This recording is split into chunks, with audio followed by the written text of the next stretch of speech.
All right, what's going on, you guys? It's your boy 3Stickity Stacks in this thing, baby, representing TKOG. And today I'm going to show you guys the Salamangreat list I had been talking about.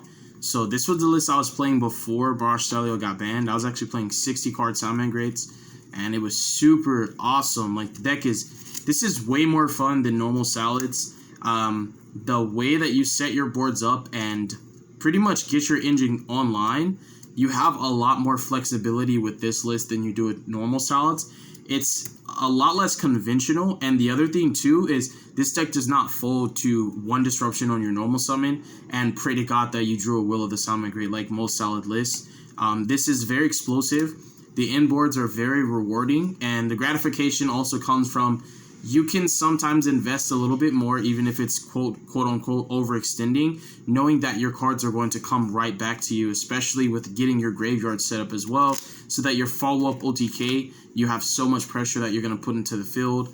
This deck is infamous for its recursion. Its grind game is very on fleek, and then on top of that, once you have your Salads in grave and you just have like any Salamangreat monster on the field, whether it's a Balinx or anything like that, you can just go off every turn and you can play out your grave, and the deck's just super flexible. Its resource management is amazing. It's just a really great deck. It's well-rounded, and honestly, it can make some simple boards and still win with simple boards. If you haven't done so already, please subscribe to my channel. I would appreciate it a lot.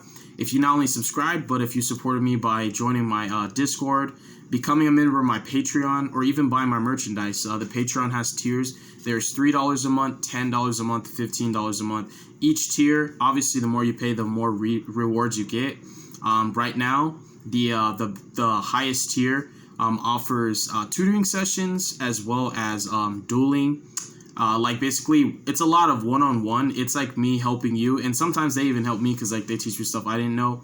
And on top of that, they get access to my side decks, and they also get like exclusive stuff that I really normally keep to myself. So they get like the goodies that most people be like, what are you running, or why do you run this? Or they're even trying to figure out like what the heck was that guy siding, or like what's the spice, like what's the 3 cards he wasn't showing, like that kind of stuff. You know what I mean? It's worth it. I do give back to those who give to me, but it doesn't mean that you're not gonna be able to enjoy this channel by not being a Patreon member. It's just an added bonus. So I'm gonna go ahead and get into my list, and I'm gonna start with starters. I have everything organized.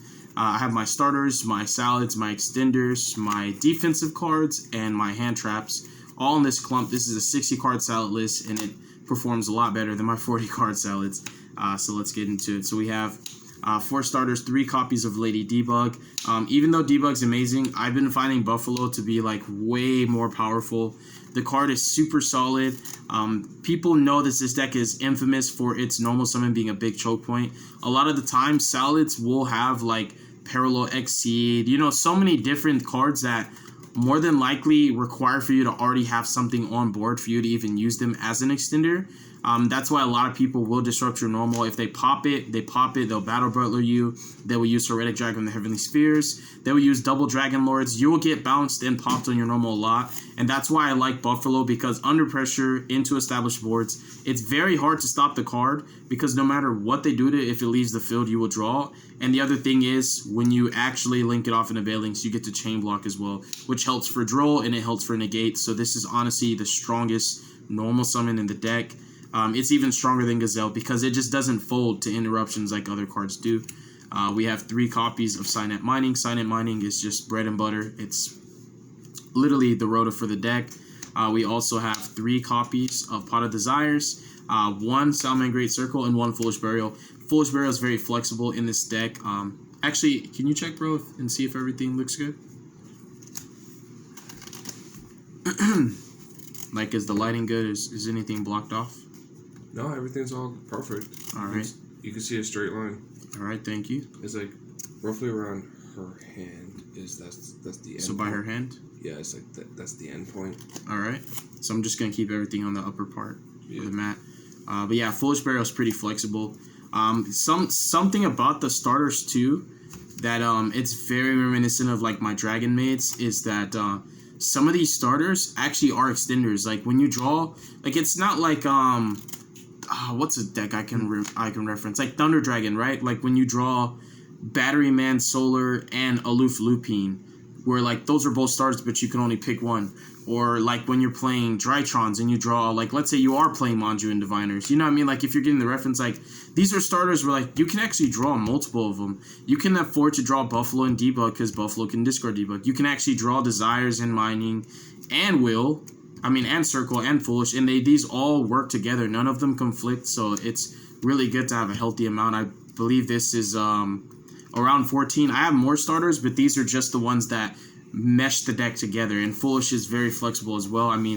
These cards can play out of so many scenarios and literally play through hand traps just by drawing these, because if people have Ash, they will Ash Lady Debug all day. You can have a Silent Mining and boom, just grab your Gazelle. And I recommend if you're trying to play around Ash, go ahead and summon your Debug first. If you're trying to play around Droll, use your obviously your Buffalo, your Circle, and your draw phase, things of that nature.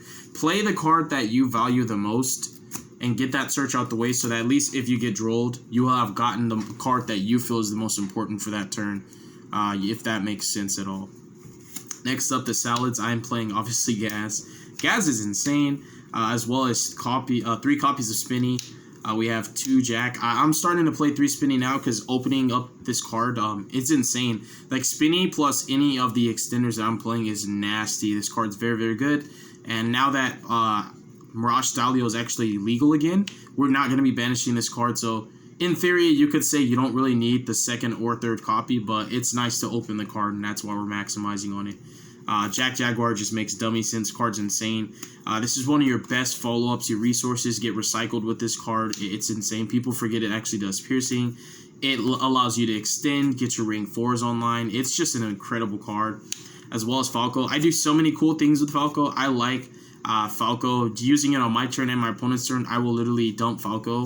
Like sometimes I'll have Rage, and I will use Rage to send one of my cards on my field to the grave on purpose, so I could trigger Gas, use Gas to dump Falco, use Falco to dump Salamangreat Roar.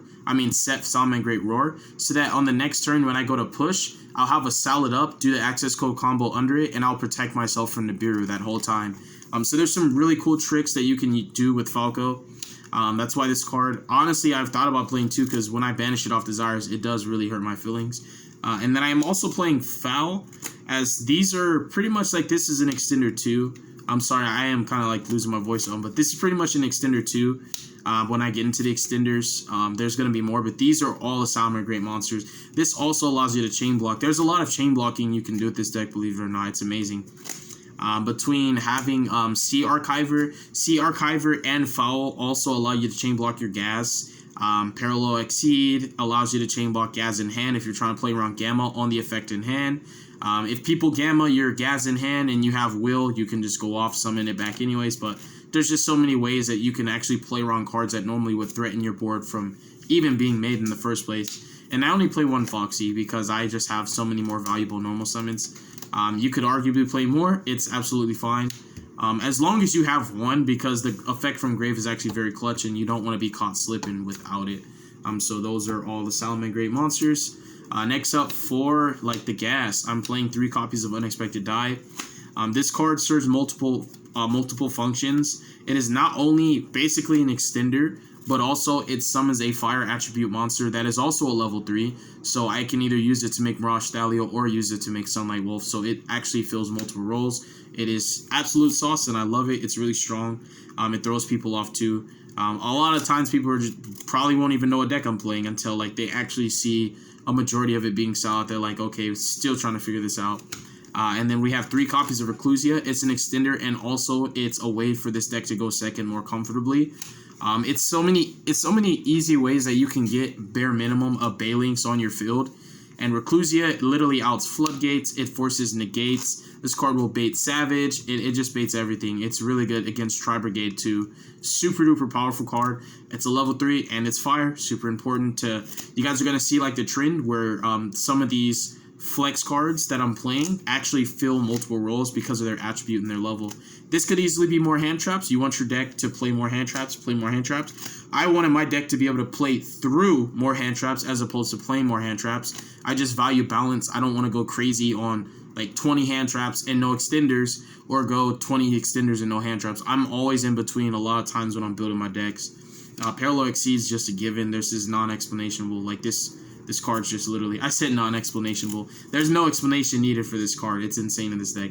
Any normal summon that's a Cyberse plus this is game. And when you're going first, it's a free Dweller or a Baguska. More extenders, I'm playing 3 copies of Will. Will is just insane, you guys. The card, sometimes you'll just soul charge on your first turn. Like, you might actually need to at times too. Like, it just depends. But Will is just that good. It's insane. Gamma's super popular, and when you have those hands where you're like, you know, let's say you're going debug combo, or not even debug combo, where like you just open to wait in a gas and then you make your Bear Links and you're like Bear Links chain link 1, chain link 2 gas, because more often than not that's what you're gonna do, because you can't Ash Gaz's effect in hand, you know, and people will actually Gamma the gas when you reveal it. Boom, it gets destroyed. You will bring it back. You just played through Gamma. Congratulations. And then we have more extenders, Tsuchinoko and Jackalope. And I thought about playing Emergency Teleport because I'm actually playing Chosen of the World Chalice. Yes, it's a vanilla and it's amazing. It is a level 3 Psychic vanilla that's an unexpected die target, and it's a fire. So it fills multiple purposes. It fills multiple roles, which also obviously serves multiple purposes. It's an amazing card. I also want to play Emergency Teleport because that gives me another extender. So I might cut this, cut another card, put in 1 Ghost Ogre and Emergency Teleport just for more flex with my extenders, so that they could still, you know, be disruptions when I need them to be. And I play just 1 Sea Archiver. It's searchable, and there's plenty of ways to access it. I just like it. It's also like another Spinny. It's a level 3 that comes out the grave every turn. And I do play multiple rank 3s, so I'm not just going to be making Mirage Dalio all day, every day. I like Sea Archiver a lot. Also, when you do your combo with Gaz and it resolves, when it hits the field, you can summon it to Balinks' zone, and then you can go Chainlink 1 Gas, Chainlink 2 Archiver to also dodge, like, you know, I don't know, Ash or anything like that. It's just chain blocking, super important.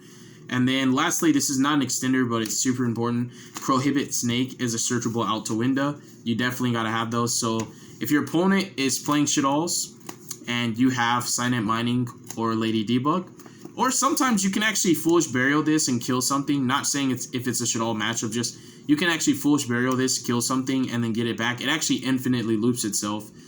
It's just a consistent out to things every turn. You know, this is just another big part of the deck's recursion. I think this deck's recursion is actually really, really cool. I like it. It gives me a level of comfortability where I can actually feel safe with extending a lot more than you would normally do in Salads, because there's so many cards that are coming back to me every turn that a lot of the times you actually can't even use all the resources that your deck gives you, and that's a really good feeling. Hand traps, I play 3 copies of Nibiru, 3 copies of Ash. I'm also playing 3 Ghost Spells because Revolt hurts against this deck, I ain't gonna lie. Also, Prank Kids are really nasty, and they will clap this deck's cheeks if I don't open correctly.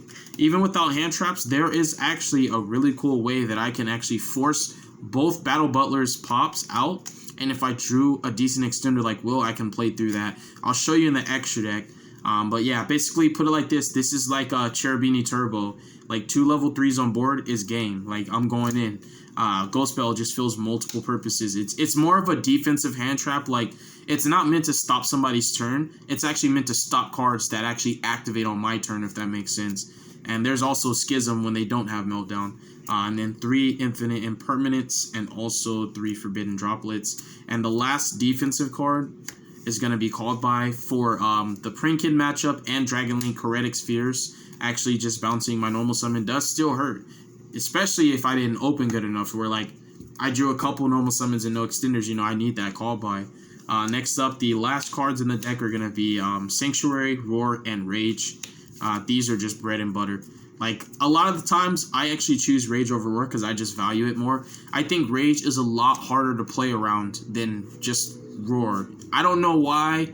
I know some people be like, bro, it's literally an Omni-Negate counter trap. Like, why would you not want to play that? But it's just something about popping 2 to 3 cards in your opponent's turn that's just way too hard to play around. Because there's no true way to bait this unless you threaten the Link monster itself. But even, that's another thing that I want to say I like about Rage. Even when they threaten the Link monster itself, I can actually send for cost from my hand or my field, and this will still be good. And that will also trigger my Gazelle that I have in hand to summon and dump Falco and set another one of my cards. So I just think Rage is the best Salamangreat trap. That's just my opinion, though. It's not a fact.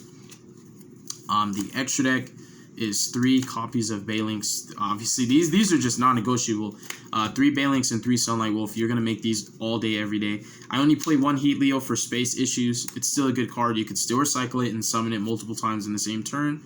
Update, splash, transcode, and then pretend there's an access code talker there, and that's like these are cards that you're just not gonna change. Like, no matter what your salad list looks like, you should play Splash Mage, Update, Transcode, and Access Code. And the salad links, you just gotta play those. They're just the main cards that you make, honestly. And even when you're going in for your OTK combos, if you have the resources to do so, sometimes I'll trigger Sunlight Wolf twice to add a Speller Trap and to add back a Gazelle, so that if I go in for access code and, like, let's say they just affect Valor and Resolution, at least I have a follow-up for the next turn instead of going balls to the walls. And then one of the cool rank 3s that I'm playing is actually Gossip Shadow, because this deck's so explosive. I can actually make this and still make this and still make this and still end with the Rage and hand traps. And I like to make this because you can get 2 level 3s on board before you even normal summon, and this will be your 3rd summon, summon number 3. So then once you make Stalio, the whole time you're flexing because you're playing a Salamangreat deck that actually can negate Nibiru in the middle of your combo. So it's a really nice card, and if they don't Nibiru you, you just have a monster negate just because, and you might just draw a hand trap off of it. And then for the optional rank 4s, it's going to be Dweller and Baguska. Dweller's better, but some decks just don't use their graveyard, and then that's where Baguska comes to play. And that is the deck profile, you guys. Hopefully you enjoyed it. If you want to see duels, I definitely have a lot more free time than I used to, so I am going to be playing a lot more Yu-Gi-Oh! And uploading way more frequently to make up for all of the downtime that I've been having. And thank you for everybody that stuck around and didn't leave, because you will be rewarded. I appreciate you guys. God bless you. Make good choices. Don't hurt your brain cells. Stay tuned for future content, and peace.